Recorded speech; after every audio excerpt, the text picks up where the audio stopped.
South India shopping mall, the wedding మంత్ర, సరికొత్త wedding collection, south India shopping mall.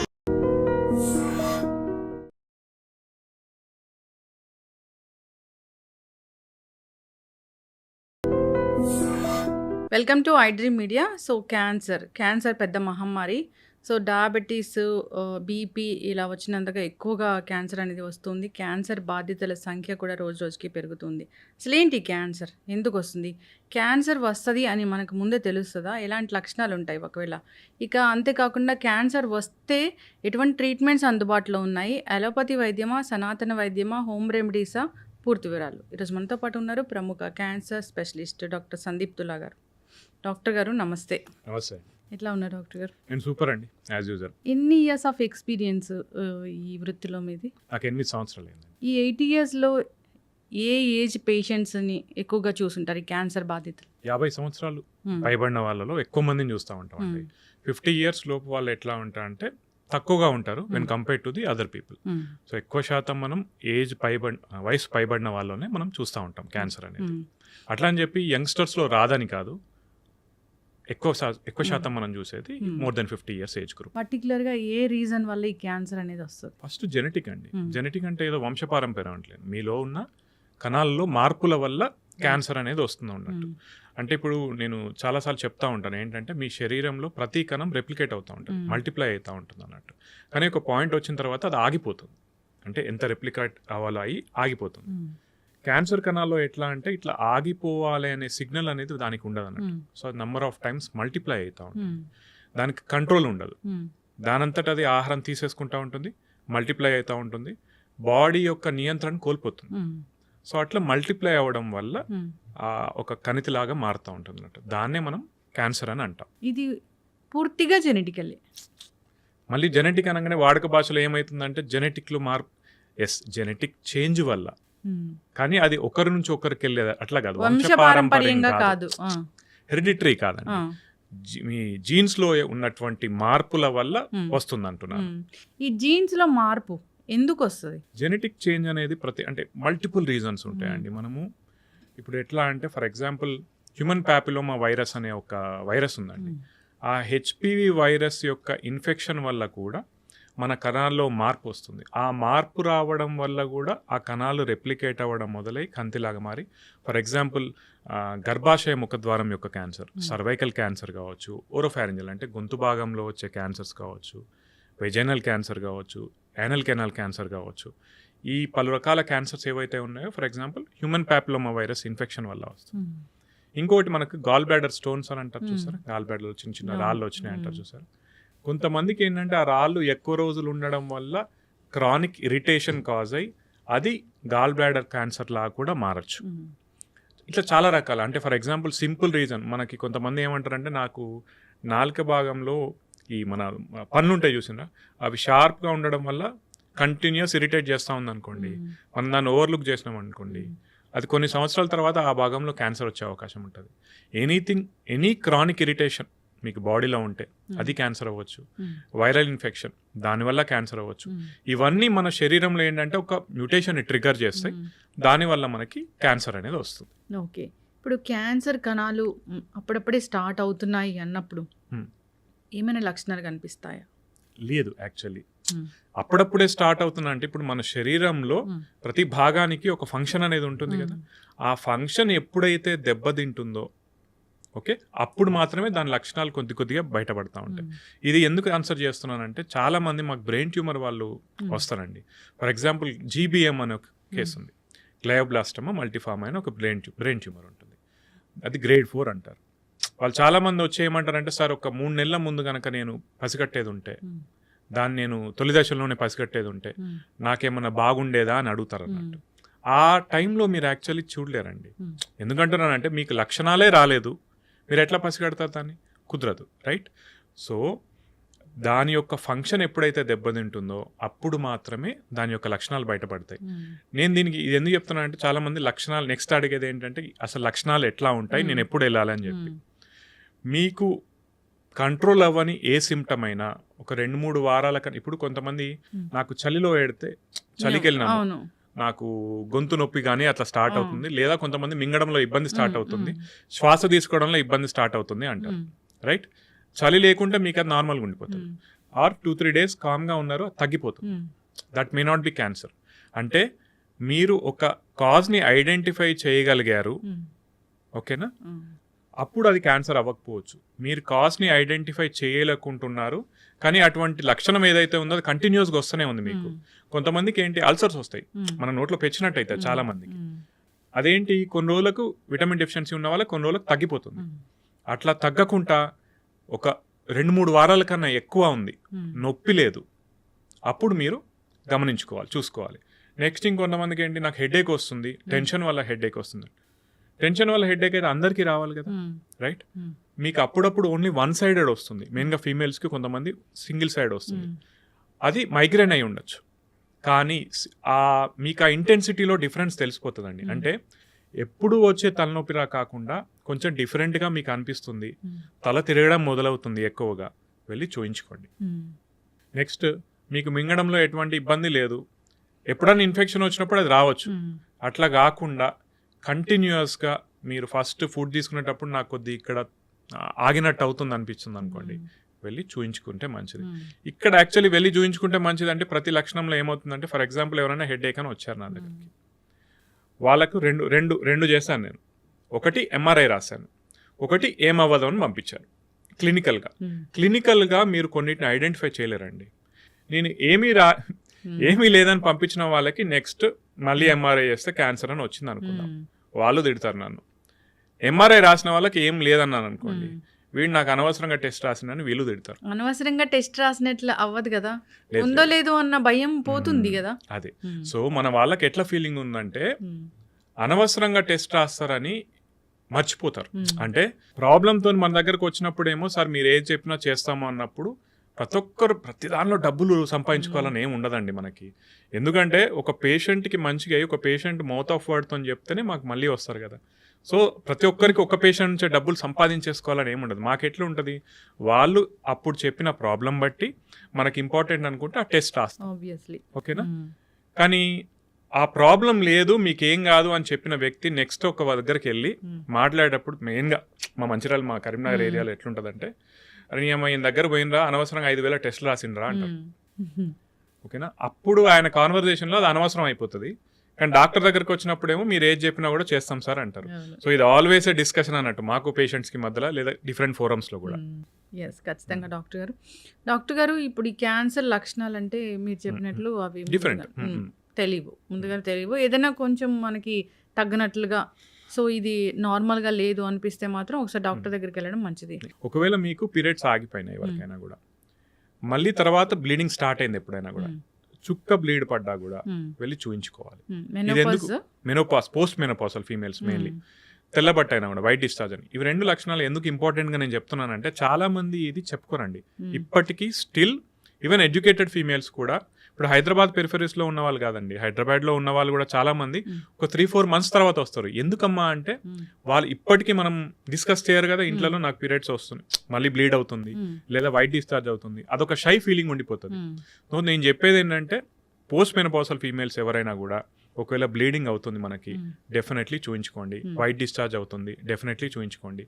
లేదా ప్రీమెనోపాసల్ అంటే మనకు పీరియడ్స్ రెగ్యులర్గా వస్తున్నాయి, అవి ఇర్రెగ్యులర్ అయినా కూడా డెఫినెట్లీ చూయించుకోవాలి మీరు. ఇవి ఈ ఇర్రెగ్యులర్ పీరియడ్స్ కానీ, హెవీ బ్లీడింగ్ కానీ, కొన్ని టిప్స్ అనేవి ఉంటాయి, హోమ్ రెమెడీస్ అనేవి ఉంటాయి, అవి పాటించవచ్చా? హోమ్ రెమెడీస్ పాటించవచ్చండి. I'm never against home remedies. But ఎవరు చెప్పారా హోమ్ రెమెడీస్ వల్ల తగ్గుతాయని చెప్పి? అదొకటి గమనించుకోవాలి. అండ్ హోమ్ రెమెడీస్ పాటించే వాళ్ళకి నేను ఒక్కటే చెప్తానండి, ఎన్ని రోజులు పాటించాలనేది ఫిక్స్ చేసుకోండి. నేను ఒక 2 వారాలు చూస్తాను, నాకు ఇది తగ్గకుంటే ఓకే, 2 weeks చూసుకో. కానీ నేను 2-3 months చూస్తున్నాను, నాకు తగ్గట్లేదు, ఉంటారండి హోమ్ రెమెడీస్ నా దగ్గర. ఏనల్ కెనాల్ క్యాన్సర్ వాళ్ళంటే మనకి లెటిన్ పోయే దారి ఏదైతే ఉంటుందో, అక్కడ వాళ్ళకి పైల్స్ అనుకొని వాళ్ళ ఇంట్లోనే రెమెడీ స్టార్ట్ చేశారు, రైట్. ఎన్ని రోజులు, వారు 2 నెలలైంది, 3 నెలలైంది, 4 నెలలైంది, 5 to 6 months తర్వాత నా దగ్గరకు వస్తే జస్ట్ ఒక ఫింగర్ బెడ్ టెస్ట్ చేస్తే అక్కడ లోపల హార్డ్ మాస్ తెలుస్తుంది మనకి, ఓకేనా. సో హోమ్ రెమెడీస్ పాటించే వాళ్ళకి ఏంటంటే, సరే మీరు పాటిస్తే పాటించండి, నేను కాదన్ను, కానీ ఒక టైం లైన్ పెట్టుకోండి, ఓకేనా. లేదా మీరు అది పాటించండి, బట్ అట్లీస్ట్ ఒక డాక్టర్ దగ్గరకు వచ్చి చూపించుకొని వాళ్ళు ప్రిస్క్రైబ్ చేసిన తర్వాత సరే మాది తీసుకోకున్నా పర్లేదు, అక్కడ ఏం లేదనుకున్న తర్వాత you go with your. Yes, ఖచ్చితంగా డాక్టర్ గారు చక్కగా చెప్పారు. జనరల్గా ఏంటంటే హోమ్ రెమెడీస్, పసరు వైద్యాలు, నాటు వైద్యాలు ఇలాంటివి కూడా బాగా పనిచేస్తాయి అని, ఇలాంటి క్యాన్సర్స్ కానీ అసలు డాక్టర్ దగ్గరికి వెళ్తే అలోపతి డాక్టర్ దగ్గరికి ఖచ్చితమైన టెస్టులు ఉంటాయి, అది క్యాన్సర్ వల్ల వచ్చిన ట్యూమరా లేకపోతే నార్మల్దా అనేది వాళ్ళకి తెలుస్తుంది. ఆ టెస్టుల ద్వారా బయాప్సీలు అలాంటివి చేస్తారు, తెలుసుకుంటారు. ఇప్పుడు ఇలాంటి వాటి దగ్గరికి వెళ్తే నార్మల్గా పసరు వైద్యాలు, సనాతన వైద్యాలు అలాంటి వాటి దగ్గరికి వెళ్తే టెస్టులు ఏమి ఉండవు, అదే పట్టుకొని చూడడము అట్లనే ఉంటుంది. దానికి కావాల్సిన ఆ మందులు ఇవ్వడము, సో దాన్ని తగ్గించడం, అప్పటికప్పుడు సప్రెస్ చేయడం అలా జరుగుతూ ఉంటుంది. దీనివల్ల ఏమవుతుందంటే జనరల్గానే అది ఎక్కువగా వేరే స్టేజ్కి వెళ్ళేలాగా అవుతూ ఉంటుంది. అట్లాంటి కేసులు మీరు ఏం చూసారు, ఎన్ని చూస్తున్నారు? సో ఏదైనా బాగా సివియర్ అయ్యి మీ దగ్గరకు వచ్చి నా కేసు ఏమైనా ఉందా? ఇక్కడ ప్రాబ్లం ఏమవుతుందంటే మీ జనరల్గా అందరూ ఎడ్యుకేటెడ్ అయిపోయారండి. అంటే ఏ రకంగా చెప్తున్నాను అంటే, మీరు అన్నారు కదా వాళ్ళకి ఏం టెస్ట్లు ఉన్నాయి, లేదండి ప్రతి ఒక్కరు పెట్ స్కాన్ చేస్తున్నారు. ఏం చేస్తున్నారంటే నేను ఇచ్చే వైద్యం వాడు, పెట్ స్కాన్ చేయించుకో, రెస్పాన్స్ రాకుంటే మళ్ళీ నేను వైద్యాన్ని పెంచుతాను అంటున్నారు. అట్లా జరుగుతూ ఉంది. నేను యాక్చువల్ చండీగఢ్, పీజీఐ చండీగఢ్లో చేశాను, ఓకేనా. అక్కడ హిమాచల్ ప్రదేశ్లో కూడా ఇటువంటి చాలా ఎక్కువ, ఇటువంటి నమ్మకాలు చాలా ఎక్కువ. కాకపోతే అటు సైడ్ పసరమందు వాళ్ళతో నాకు ప్రాబ్లం ఎక్కువ ఎందుకు ఉండకపోయేదంటే, వాళ్ళు అట్లీస్ట్ ఏం చెప్పేటోళ్ళు అంటే, మీరు అది కూడా వాడండి, నాది కూడా వాడి చూడండి, రెండు కలిపి చూడండి అంటే, అక్కడ మేము ఎక్కువ అపోజ్ చేసేవాళ్ళం కాదు. ఎందుకంటే ఇట్స్ యువర్ బిలీఫ్. కానీ పసరు మందు వల్ల కొన్ని వాడడం వల్ల లివర్ పాడైన సందర్భాలు ఉంటాయి. కొన్నిసార్లు ఏం చేస్తారంటే ప్లేట్లెట్స్ కౌంట్ తగ్గిపోయి బ్లీడ్ అయ్యి వచ్చే వాళ్ళు ఉంటారు. కొన్నిసార్లు కొంతమంది ఏం చేస్తారు, వాళ్ళు చెప్పినా కూడా వీళ్ళు మా దగ్గరకు వచ్చి మెడిసిన్స్ ఏం తీసుకోరు patients, they will just continue ఆ పసరు మందులు కావచ్చు ఏదైనా అది కంటిన్యూ చేస్తారు, డిజీజ్ ప్రోగ్రెస్ అవుతుంది. ప్రోగ్రెస్ మన దగ్గరకు వచ్చినప్పుడు మనం ఏం చేయలేం. అయితే ఇందులో 2 types ఆఫ్ పేషెంట్స్, అంటే మాకు బాధ ఎక్కువ ఎప్పుడు అనిపిస్తుందో నేను చెప్తానండి. మనిషికి ఏంటి ఒక ఆశ, ఇప్పుడు టర్మినల్ ఇల్ పేషెంట్స్ వచ్చారు స్టేజ్ 4. స్టేజ్ 4 అంటే మీరు గుర్తుపెట్టుకోవాల్సిన ఏంటి మేడం, ఒకప్పుడు స్టేజ్ 4 వేరు, ఇప్పుడు స్టేజ్ 4 వేరు. అంటే ఏ రకంగా చెప్తున్నానంటే, సపోజ్ ఒక బ్రెస్ట్ క్యాన్సర్ వాళ్ళు ఉన్నారు, ఊపిరితిత్తులకు కానీ బోన్కి కానీ ఒకటే చోటకు వెళ్ళింది అనుకోండి, టెక్నికలీ స్టేజ్ 4. ఒకప్పుడు దానికి మనం ఏం చేసేవాళ్ళం కాదు. ఇప్పుడు ఏంటంటే టార్గెటెడ్గా మనం దానికి ట్రీట్మెంట్ చేయగలుగుతున్నాం, రైట్. కొంతమంది ఏంటి full bone stage 4. Full blown అంటే ఏంటంటే మొత్తం శరీరం అంతా ఆల్రెడీ స్ప్రెడ్ అయి ఉంటుంది, అంటే వేరే ఆర్గాన్స్ కూడా వచ్చి ఉంటుంది, మొత్తం వెళ్ళిపోయి ఉంటుంది. వాళ్ళకి ఏంటంటే కొన్నిసార్లు పాలియేటివ్ కేర్ అడ్వైస్ చేస్తాం. అంటే వాళ్ళకి ఎటువంటి సిమ్టమ్స్, ఇప్పుడు నొప్పి ఉంది, నొప్పి కంట్రోల్ చేయడానికి, రైట్, వాంతులు అవుతున్నాయి, వాంతులు తగ్గేందుకు, ఓకేనా, ఇటువంటి చెప్పడం తప్పితే యాక్టివ్ ట్రీట్మెంట్ ఏం చేయం. అటువంటి వాళ్ళని తీసుకుపోయి మీరు పసరు మందులో లేదా ఎవిడెన్స్ లేనటువంటి మందులో ఏవో ఇస్తున్నారు, మీ ఆశ కొద్దీ మీరు ఇస్తున్నారు, దాంట్లో తప్పు లేదండి. ఇప్పుడు నేనున్నా కూడా ఫ్యామిలీ మెంబర్స్ పొజిషన్లో సరే ఏదో కొద్దిగా ఆశ ఉంటుంది కదా అని చెప్పి దానిలో ఎటువంటి తప్పు లేదు, తీసుకెళ్ళండి. కొంతమంది ఏం చేస్తున్నారంటే cases, early cases, for example నా దగ్గర ఒక పేషెంట్ ఉన్నారు, నాందేడ్ నుంచి ఉన్నారు, టంగ్ క్యాన్సర్ ముందు భాగంలో వచ్చింది, ఆయనకు ఆపరేషన్ చేస్తే సరిపోయేది, చిన్నగా ఉన్నప్పుడు వచ్చాడు, ఇక్కడ మా దగ్గరకు వచ్చాడు, ఓకే ఆపరేషన్ చెయ్యాలి అన్నాం, వెళ్ళిపోయాడు. 6 నెలల తర్వాత వచ్చాడు. 6 నెలల నుంచి వాళ్ళ లోకల్లో ఆయుర్వేదిక్ డాక్టర్ దగ్గర మందులు తీసుకుంటాం, పెరిగింది. ఇప్పుడు ఇనాపరబుల్ స్టేజ్ 4. టంగ్లో ఏంటంటే ఇనాపరబుల్ అయిపోయి కింది భాగాలకు పోయి వేరే భాగాలకు వెళ్ళకున్నా కూడా దాన్ని స్టేజ్ 4 అని కన్సిడర్ చేసుకుంటాం. ఇప్పుడు దానికి ఏం చేస్తాం? అయితే డాక్టర్ గారు ఇక్కడ ఇంకోటి ఉంది, ఈ మీ దగ్గర రాగానే మందులు అవన్నీ చాలా కాస్ట్లీ ఉంటాయి, టెస్ట్లు అన్నీ రాస్తారు, అన్నీ చాలా డబ్బులతో కూడుకున్న పని. సరే అందరూ ఎఫర్ట్ చేయలేరు కదా, వెళ్ళి ఆయుర్వేదాలు చెట్ల మందులు అనేసరికి అవి మీ మరీ అంత ఎక్కువ కాస్ట్ కూడా ఉండవు అని ఆ విధంగా కూడా వెళ్తూ ఉన్న పరిస్థితి. ఎందుకంటే వైద్యం చాలా ఎక్కువ కాస్ట్ అయిపోయింది. ఇక్కడ నేను చెప్పేది ఏంటంటే మీరు ఇంకోటి గమనించాలి, మీరు కాస్ట్ ఎక్కడ ఉంటుంది? ప్రైవేట్ హాస్పిటల్స్లో. మరి మనకు క్యాన్సర్కి సంబంధించినటువంటి గవర్నమెంట్ హాస్పిటల్స్ కూడా ఉన్నాయిగా, అక్కడ ఫ్రీగా అయిపోతుంది కదా, మరి అక్కడికి వెళ్ళొచ్చు కదా. ఇంకొకటి ఏంటంటే కాస్ట్ బెనిఫిట్, మీరు ఎంత డబ్బు పెడితే ఎంత బెనిఫిట్ వస్తుందని చూసుకోవాలండి. మీరు డబ్బు పెట్టలేని పక్షంలో ఏంటి, మనకు గవర్నమెంట్ హాస్పిటల్స్ ఉన్నాయి, గవర్నమెంట్ స్కీమ్స్ ఉన్నాయి, అది వాడుకోవచ్చు కదా. ఒకవైపు ఏమో మీకు ఎవిడెన్స్ బేస్డ్ మెడిసిన్ ఉంది, ఇంకో వైపు ఏమో ఏం లేదు, ఎవిడెన్సే లేదు ఇంకో వైపు, అయినా కూడా మనం అక్కడికే వెళ్తున్నాం. దానివల్ల ఉపయోగం ఏంటి? ఎవిడెన్స్ బేస్డ్ వైద్యమే, కానీ ఒక్కొక్కసారి దీనిలో కూడా తగ్గని కేసెస్లు ఉంటాయి. డెఫినెట్లీ ఉంటాయండి. ఇంకొక ఇప్పుడు చాలా మంది ఏం చేస్తారంటే మీ కీమోథెరపీ వల్ల తగ్గదు, రేడియేషన్ వల్ల తగ్గదు, సర్జరీ వల్ల తగ్గదు అంటే మేమే చెప్తున్నాం అన్నీ తగ్గవు. Stage wise, site wise, cancer బట్టి ఉంటుంది ట్రీట్మెంట్. కానీ నేను బ్లాంకెట్ స్టేట్మెంట్ మిగతా వాళ్ళలాగా ఇవ్వలేను కదా. ఒకటి మీరు తగ్గని కేసు పట్టుకొని ఓకేనా పర్సంటేజ్ చూసుకోవాలండి. ఇక్కడ ఏం చేస్తున్నారంటే ఇక్కడ నేను చాలా మంది ఒక మాట అంటాను. ఇప్పుడు సపోజ్ ఒక వ్యక్తి ఇక్కడ ఉన్నాడు, నేను బర్రెవరా అన్నాను అనుకోండి, సపోజ్ నువ్వు గాడిదవి లేకుంటే బర్రెవి అన్నాను, రైట్? ఆయన గాడిదనా బర్రెనా ప్రూవ్ చేయాల్సిన బాధ్యత నాది కానీ ఆయన మీద లేదు, రైట్? అర్థమవుతుందా? ఇప్పుడు ఈ టైప్ ఆఫ్ డిస్కషన్ చేసే వాళ్ళు ఏమంటారంటే మీ కీమోథెరపీ పని చేయదు, అది నువ్వు ఇచ్చే ట్రీట్మెంట్ ఏం పని చేస్తుందో ఫస్ట్ దాని ఎఫికసీ మాట్లాడాలండి. అర్థమవుతుందా? ఏ స్టడీ చూసి నేను ఈ పలానా స్టడీలో ఇట్లా ఉంది అని చెప్పి దీనివల్ల ఇది నేను ఇవ్వడం వల్ల నీకు ట్రీట్మెంట్ అవుతుంది అని ఒకటి చెప్పారనుకోండి, రైట్? దాన్ని ఫాలో అవ్వాలి. కానీ వీళ్ళు ఎంతసేపు వీళ్ళ టాక్టిక్స్ ఏముంటాయంటే మీరు అన్నట్టే డాక్టర్స్ డబ్బులు తీసుకుంటారు, హాస్పిటల్స్ ఖర్చు అవుతుంది, నేను ఫ్రీ, అక్కడ ఏం ఫ్రీ ఉండదు. సరే ఫ్రీ అన్న మాట కూడా పెడదాం. మీరు చూసుకోవాల్సింది ఖర్చు కాదండి, ఫస్ట్ ఎఫికసీ చూసుకోండి ఒకటి. ఇంకొకటి నేను ఒక ఆయుర్వేదిక్ సీనియర్ ప్రొఫెసర్ ఒక ఆయన మెసేజ్ పెట్టారు, మీరు మాట్లాడేది చాలా తప్పుగా ఉంటుంది అని చెప్పి. నాకు బాధ అనిపించింది. ఇప్పుడు ఆయుర్వేదం మీద గౌరవం ఉందండి. నేను చాలాసార్లు చెప్తాను, నాకు ఆయుర్వేదం మీద గౌరవం ఉంది. గౌరవం వేరు, ఫ్యాక్ట్స్ వేరు, రైట్? మీరు ఆయుర్వేదిక్ ట్రీట్మెంట్ ఏదైతే ఉందో మనకు చాలా సంవత్సరాల నుంచి ఉంది మన దగ్గర అంటే దాన్ని ఇంప్రూవైజ్ చేయాలి కదా. మరి నా మీద లేదే ఆ బాధ్యత, నాది కాదు ఆ బాధ్యత. మీరు ప్రొఫెసర్స్, మీరు ఎప్పటి నుంచో ఉన్నవాళ్ళు, దాని మీద స్టడీస్ చేయొచ్చు కదా.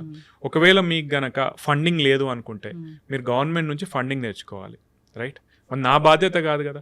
మీరు ఎటువంటి స్టడీ చేయకుండా ఏం చేయకుండా ఆయుర్వేదిక్ క్యాన్సర్లో పనిచేస్తుంది, ఓన్లీ ఆయుర్వేదిక్ క్యాన్సర్లో పనిచేస్తుంది, ఇంకొక ఆయన ఓన్లీ డైట్ క్యాన్సర్లో పనిచేస్తుంది, పని చేయవండి. అంటే జనరల్గా డైట్ చెప్తారు కదా డాక్టర్ గారు, మిల్లెట్స్ తినాలి, షుగర్ తినకూడదు, ఇది డైటే కదా. కాదండి, మీకు ఇక్కడ పాయింట్ ఒకటి హైలైట్ పాయింట్ చెప్పాలా. డైట్ని ఎవ్వరు వ్యతిరేకం కాదు, కానీ డైట్ వల్ల ఇప్పుడు నేను మిమ్మల్ని అడుగుతాను అనుకోండి, మేడం మీరు ఓన్లీ డైట్ చేస్తే క్యాన్సర్ క్యూర్ అవుతుంది అని అంటున్నారు, మీరు నమ్ముతారా? నమ్మరు, రైట్? అది నేను చెప్పేది. డైట్ అనేది ఇంపార్టెంట్. డైట్ అంటే మీరు ప్రాపర్ డైట్ తీసుకోవాలి, దానికి ఎవరు వ్యతిరేకం కాదండి. కానీ నేను ఓన్లీ డైట్తో క్యూర్ చేస్తా, పాసిబుల్ కాదు. ఆయుర్వేదంతో నేను క్యూర్ చేస్తా, పాసిబుల్ అవ్వదు. అట్లీస్ట్ నాకు స్టడీస్ లేవండి, ఓకేనా? ఇంకొకటి వీళ్ళు జనరల్ మెంటాలిటీ ఏం చేస్తారంటే క్యాన్సర్ కణాలు గ్లూకోజ్ ఎక్కువగా యూజ్ చేస్తాయి కాబట్టి మనం వీళ్ళకి గనక గ్లూకోజ్ని తక్కువ చేస్తే, వీళ్ళకి ఎనర్జీ వెళ్ళేది తక్కువ చేస్తే గనక మనం క్యాన్సర్ని అరిగట్టచ్చు. ఎట్లా అరిగడతావు? ఒకటి. రెండోది, నీకు ఓన్లీ క్యాన్సర్ కణాలైనా గ్లూకోజ్ యూజ్ చేసుకునేది, మిగతా బాడీ కణాలు కూడా యూజ్ చేసుకుంటాయి, మరి వాటి సంగతి ఏంటి? వాటికి కూడా కదా. ఇంకొకటి మీరేంటంటే ప్రపంచంలో వీళ్ళకన్నా మేధావులందరూ కూడా స్టడీస్ కోర్ట్ ఏవైతే ఉన్నాయో వాళ్ళన్నింటినీ వీళ్ళు షేర్ చేస్తారు గ్రూప్స్లలో, డిఫరెంట్ గ్రూప్స్లో. కానీ అక్కడ గమనించాల్సింది ఏంటంటే ప్రపంచంలో ఉన్న ఏ సైంటిస్ట్ కూడా మోడర్న్ మెడిసిన్ వాడకుండా ఓన్లీ డైట్తో క్యూర్ చేస్తా అని అనరు. మన దగ్గర ఉన్న మేధావులు మాత్రమే అంటారు. ఆయుర్వేదిక్ ఏదైతే ఉందో వీళ్ళు ఆయుర్వేదిక్, మళ్ళీ చెప్తున్నాను, డిఫరెంట్ ఫోరమ్స్లో మాట్లాడుతున్నాం కాబట్టి చెప్తున్నాను అండి, ఆయుర్వేదిక్ ఎవరు వ్యతిరేకం కాదండి. కాకపోతే వాళ్ళు ఇంకా స్టడీస్ చేయాల్సిన అవసరం ఉంది. గవర్నమెంట్ ఇప్పుడు ఆయుష్ మినిస్ట్రీ ఉంది, ఆయుష్ మినిస్ట్రీ నుంచి బడ్జెట్ తీసుకోవాల్సిన అవసరం ఎవరిది? మీది. మరి మీరు చేయకుండా ఇప్పుడు already existing evidence based medicine ఏదైతే ఉందో దాన్ని కౌంటర్ చేస్తాను అంటే ఇది వ్యాపారం తప్పితే ఇంకేం కాదు. అవును, ఇది ఎవిడెన్స్ బేస్డ్ మెడిసిన్, ఇది అందరూ ఆమోదించిన వైద్యం. అవునండి, అలోపతి బ్రతికిస్తారు ప్రాణాలని. సరే, దగ్గు, జలుబు, జ్వరాలు చిన్న వాటికంటే ఇంట్లో ఉన్న హోమ్ రెమెడీస్ అవి అయితే ఓకే, ఎంతవరకు బాగానే పనిచేస్తాయి. అయితే డాక్టర్ గారు, జనరల్గానే ఇప్పుడు మీరు అన్నట్లుగా హ్యూమన్ ప్యాపిలోమా వైరస్ వల్ల సర్వైకల్ క్యాన్సర్ వస్తుంది, థ్రోట్ క్యాన్సర్ కూడా దానివల్లే వస్తా. థ్రోట్ అంటే మనకి యాక్చువల్లీ జనరల్ వాడుక భాషలో చెప్తున్నాను నేను. థ్రోట్ అంటే ఇక్కడ చాలా భాగాలు ఉంటాయి, ఓరోఫారింగ్స్ అని ఉంటుంది అన్నట్టు, దానికి రిస్క్ ఉంటుంది. గొంతు భాగంలో అనుకోండి రిస్క్ ఉంటుంది. ఓకే, ఇప్పుడు దానికోసం వ్యాక్సిన్ ఉంది కదా? Definitely, yeah. అట్లా ఇంకా ఏ క్యాన్సర్స్ కి వ్యాక్సిన్ ఉంది? మెయిన్ గా మనం వాడేది ఓన్లీ హెచ్పివి అండి. ఎందుకంటే ఇక్కడ మనం ఐడెంటిఫై చేయగలిగాం more than 90% of the cancers of cervix, oropharynx ఇవి రిలేటెడ్ టు హెచ్పివి అని మనం ఐడెంటిఫై చేయగలిగాం కాబట్టి దానికి అగేన్స్ట్ గా మనం వ్యాక్సిన్ తయారు చేసుకోగలిగాం. అట్లనే హెపటోసెల్లార్ కార్సినోమా, లివర్ క్యాన్సర్ ఉంటుంది చూసారా, మోస్ట్ ఆఫ్ ద క్యాన్సర్స్, చాలా రకాల క్యాన్సర్స్ ఏవైతే లివర్కి సంబంధించినవి ఉంటాయో అవి హెపటైటిస్ వల్ల వస్తాయి. సో హెపటైటిస్ వ్యాక్సిన్ వేసుకున్నా కూడా దాని నుంచి మనం ప్రొటెక్ట్ చేసుకోవచ్చు. ఓకే. ప్రోస్టేట్కి సంబంధించినటువంటి కూడా ఒక వ్యాక్సిన్ వస్తుంది కానీ ఇంకా అందుబాటులో రాలేదు. ఇవి మూడింటికే కానీ మిగతా వాటికి ఇప్పుడైతే ప్రస్తుతానికైతే వ్యాక్సిన్స్ లేవు. ఇప్పుడు క్యాన్సర్ సెల్స్ అసలు బాడీలో అసలు గ్రో అవ్వకూడదు అంటే ఒక రకమైన వాటర్ ఉంది, అది తీసుకుంటే అసలు మంచిగా పనిచేస్తుంది, ఆల్కలైన్ వాటర్ అంటున్నారు. నిజంగా మ్యాజిక్ చేస్తుందా డాక్టర్ గారు అది? మరి మీరు వేస్తారో లేదో నాకు తెలియదు కానీ మల్టీ లెవెల్ మార్కెటింగ్ స్కీమ్ అని చెప్పాను కదండి. MLM స్కీమ్స్ అంటే ఏంటంటే గొలుసు కట్టు వ్యాపారాలు అంటారు. అంటే మీరు నా దగ్గర తీసుకొని ఇంకో ముగ్గురికి అమ్మండి, మీకు వాళ్ళ నుంచి వచ్చే కమిషన్ వస్తాయని చెప్తారు. ఈ ఆల్కలైన్ వాటర్ ప్రమోట్ చేసే చాలా కంపెనీస్ అటువంటివి అండి. ఓకేనా, మీరు ఫస్ట్ కొంటే మీరు ఇంట్లో ఫిట్ చేసుకుంటే 1,50,000 అండి. మీరు ఇంకో వాళ్ళకి ఎవరికైనా ఫిట్ చేయిస్తే కనుక ఆ వాటర్ వచ్చే అది ఫిట్ చేస్తే కనుక దాని నుంచి సంబంధించిన 25,000 నుంచి 50,000 మీకు వస్తాయని చెప్తారు. ఇవన్నీ మార్కెటింగ్ స్కీమ్స్ తప్పితే ఎక్కడ కూడా ప్రూవెన్ లేదండి. మీరు మళ్ళీ అందరూ యాంటీగా మాట్లాడతారు, ఏంటి మీరు నిజంగా తెలిసే మాట్లాడతారు. లేదండి, ప్రూఫ్ లేదు. ప్రూఫ్ ఉంటే నేను ప్రతి దానిలో ఏం చెప్తానంటే ప్రూఫ్ ఉంటే నేనే దాన్ని తీసుకొని నేనే మార్కెట్ చేసుకుంటా, నేనే బిజినెస్ చేస్తాను దాని నుంచి. లేదండి, దిస్ ఇస్ ఆల్ ఫాల్స్ అంతే. అసలు క్యాన్సర్ రాకూడదు, అరికట్టాలి, ముందే ప్రివెంట్ చేసుకోవాలి అంటే ఏం లేదా డాక్టర్ గారు? ఉన్నాయండి, చాలా ఉన్నాయి, కానీ మనం ఫాలో అవ్వని. అంటే ఏంటంటే ఫర్ ఎగ్జాంపుల్ మన బరువుని కంట్రోల్లో పెట్టుకోవాలి, ఒబీస్ అవ్వకుండా చూసుకోవాలి మనం. ఓకే, ఎందుకంటే obesity is indirectly link to cancer. Okay, బరువు పెరిగితే ఆ హార్మోనల్ ఇంబ్యాలెన్సెస్ కావచ్చు, మైక్రో ఎన్విరాన్మెంట్ అంటారు, మన శరీరంలో ఒక ప్రపంచం అనుకోవచ్చు, దానిలో సబ్అక్యూట్ ఇన్ఫ్లమేషన్ అంటారు, ఆ చేంజెస్ వల్ల కూడా క్యాన్సర్ వచ్చే అవకాశాన్ని పెరిగినట్టు మనం బరువుని కంట్రోల్లో పెట్టుకోవాలి. ఓకేనా, ఒబెసిటీని. జంక్ ఫుడ్ తింటాము. నెక్స్ట్ ప్రాపర్ డైట్ తీసుకోవాలి, గ్రీన్ లీఫీ వెజిటేబుల్స్ కావచ్చు, మనకు ఆహారం మంచిగా తీసుకోవాల్సి ఉంటుంది. ఇప్పుడు మనము ఎక్కువ శాతం ఇప్పుడు నేను ఎన్ని చెప్పినా మళ్ళీ వాళ్ళ పోయి మేబీ స్విగ్గీ జొమాటో నుంచి బయట నుంచి ఆర్డర్ పెట్టుకుంటాను. అర్థమవుతుందా మేడం? మనం ప్రాపర్ డైట్ తీసుకుంటూ చెడు అలవాట్లకు దూరంగా ఉంటూ, అంటే స్మోకింగ్ కావచ్చు, ఆల్కహాల్ కావచ్చు, వీటన్నిటికీ దూరంగా ఉంటూ మనము మన ఫిట్నెస్ని బాగా మెయింటైన్ చేస్తూ ఒబెసిటీని కంట్రోల్ చేసుకుంటూ ఇవన్నీ ఉంచుకుంటే కనుక మళ్ళీ ఇక్కడ ఏంటంటే ఇవన్నీ ఉన్న క్యాన్సర్ రావంటే వస్తాయి, కానీ ఇవన్నీ లేని వాళ్ళతో కంపేర్ చేస్తే మీకు తక్కువగా వస్తాయి. ఇవి ఎందుకు చెప్తున్నా అంటే మన చుట్టుపక్కల ఉన్న వాళ్ళు ఒక నలుగురు ఇవన్నీ పాటించే వల్ల క్యాన్సర్ వచ్చింది అనుకోండి, మనకేం ఫీలింగ్ వస్తుంది? వీళ్ళందరూ పాటించారు కదా, అయినా వీళ్ళ క్యాన్సర్ వచ్చింది, సో ఏం పాటించినా వస్తుంది, పాటించకున్నా వస్తుంది. యోగా చేస్తారు, డైట్ చేస్తారు, అసలు నాన్ వెజ్ తీసుకోరు, అసలు చెడు అలవాట్లు లేవు, అయినా క్యాన్సర్ వచ్చింది. సో మీరు ఆలోచించాల్సింది ఏంటంటే క్యాన్సర్ మల్టీ ఫ్యాక్టోరియల్ అండి. అంటే నేను మంచి పోషకాహారం తీసుకుంటాను, నాకు క్యాన్సర్ రాదు, రిస్క్ తగ్గుతుంది. ఇది మంచి పాయింట్. ఏంటంటే మీకు ఏ పని చేసినా కూడా మీరు క్యాన్సర్ వచ్చే రిస్క్ని తగ్గించుకుంటున్నారు కానీ జీరో చేసుకోరు. ఓకేనా, అది గమనించాలి. అది గమనించకుండా నీ చుట్టుపక్కల వాళ్ళతో కంపేర్ చేసుకొని నువ్వు వాళ్ళ అలవాట్లను కాకుండా నువ్వు చెడు అలవాట్లను అలవాటు చేసుకుంటే రిస్క్ పెంచుకున్న వాళ్ళు అవుతారు. ఇంకొకటి గుర్తుపెట్టుకోవాల్సింది ఏంటంటే ఇప్పుడు మీరు నేను కంపేర్ చేసుకోవాలనుకుంటే మనం ఇష్టపడం, చూసారా? నేను మీతో ఎందుకు కంపేర్ చేసుకోవాలనుకుంటాం, రైట్? మంచి విషయాలు, ఇప్పుడు బాడీలో నువ్వు నాకంటే మంచిగా ఉంటావా, నేను నీకంటే ఇట్లా అనుకున్నప్పుడు మనం అస్సలు కంపారిజన్కి ఒప్పుకోం ఒకరితో. కానీ ఇటువంటి విషయాల్లో మాత్రం మనం కంపారిజన్కి రెడీగా ఉంటాం. నేను అందరికి అదే చెప్తాను, అట్లా కాదు, ఇంకొకరితో కంపేర్ చేసుకోవద్దు. ఒకరు సిగరెట్ తాగినా లేదా ఒక బీడీ తాగినా క్యాన్సర్ వచ్చే రిస్క్ డిఫరెంట్ ఉంటుంది. ఒకరు 10 సిగరెట్లు 20 సిగరెట్లు తాగినా కూడా రిస్క్ డిఫరెంట్ ఉంటుంది. ప్రతి శరీరం డిఫరెంట్, రైట్? మీకు ఏది మంచో చూసుకోవాలి, కానీ పక్క వాళ్ళని కంపేర్ చేసుకుంటూ పక్క వాళ్ళకి వచ్చిందో రాలేదో అని చెప్పి మీ అలవాట్లను మార్చుకుంటా ఉంటే మళ్ళీ అల్టిమేట్లీ మనమే ఇబ్బంది పడతాం. ఇంకొక డాక్టర్ గారు, నేను ఈ మధ్య ఒక వీడియో చూశాను, స్ట్రెస్ ఉంది బాగా, ఎక్కువ ఆలోచిస్తారు, పక్క వాళ్ళ మీద పగ తీర్చుకోవాలనుకుంటూ ఉంటారు, ఎప్పుడు వాళ్ళ పక్కన వాళ్ళ గురించి ఆలోచిస్తారు అన్నప్పుడు అలాంటి వాళ్ళకి కూడా క్యాన్సర్ వస్తుందంట. యాక్చువల్లీ నిన్నే ఒకరు మెసేజ్ పెట్టారు, మీరు బాగా స్ట్రెస్ అవుతున్నట్టున్నారు, మీకు బాగా మిగతా వాళ్ళ మీద ఏడ్చి చేస్తున్నట్టున్నారు, మీకే క్యాన్సర్ రిస్క్ వచ్చే అవకాశం ఉంది అని పెట్టారు. సరే వీళ్ళు ఇట్లా అంటున్నారు ఏంటి అని చెప్పి మళ్ళీ ఒకసారి చూసానండి, అట్లేం లేదండి. డైరెక్ట్ యాక్చువల్లీ ఏంటంటే స్ట్రెస్ఫుల్ లైఫ్ డెఫినెట్లీ మీకు హార్మోనల్ ఇంబ్యాలెన్సెస్ కావచ్చు, మీ శరీరంలో డిఫరెంట్ చేంజెస్ తీసుకొస్తాయి, కానీ ప్రస్తుతానికైతే ఏ స్టడీ లింక్ చేయట్లేదు. అట్లని చెప్పి స్ట్రెస్ లేని వాళ్ళకు రాదు, స్ట్రెస్ ఉన్న వాళ్ళకి వస్తుందని కాదండి.